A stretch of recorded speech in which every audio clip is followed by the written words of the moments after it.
ረቂቅ አዋጅ ለተወካዮች ምክር ቤት ቀርቧል።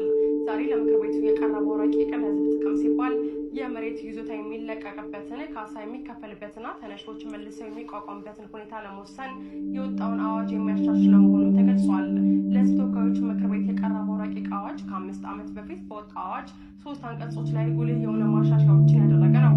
አዋጁን ማሻሻል ያስፈለገበት ለልማት ተነሾች ከሚከፈለው የካሳ ክፍያ ጋር በተያያዘ የመሰረተ ልማት ገንቢው ተቋም ካሳ እንዲፈጽም የወሰን ማስከበር ስራዎችን እንዲያከናውን እንዲሁም መሰረተ ልማቱንም እንዲገነባ ማድረጉ አላስፈላጊ ጫናና የጊዜ ብክለት እየፈጠረ መሆኑን በህዝብ ተወካዮች ምክር ቤት የመንግስት ዋና ተጠሪ ሚኒስትር ተስፋዬ በልጅጌ በምክር ቤቱ በንባብ አቅርበዋል። ይህንን ተከትሎ ምክር ቤቱ በፌዴራል መንግስት ለሚከናወን መሰረተ ልማት ከመሬት ይዞታቸው ለሚልቁ ባለይዞታዎች ካሳ የመክፈል ግዴታን የልማት ስራው ለሚካሄድበት የክልል የወረዳ ወይም የከተማ አስተዳደር ሰጥቷል። ክፍያው የንብረት ካሳ፣ የልማት ተነሽ ድጋፍ፣ የኢኮኖሚ ጉዳት ካሳ፣ የማህበራዊ ትስስር መቋረጥና የስነ ልቦና ጉዳት ካሳ እንደሚጨምር ተገልጿል። ነገር ግን የምክር ቤት አባላት ክልሎች የካሳ ክፍያን ለመፈጸም የሚያስችል አቅም ላይኖራቸው ይችላል የሚል ስጋታቸውን አሰምተዋል።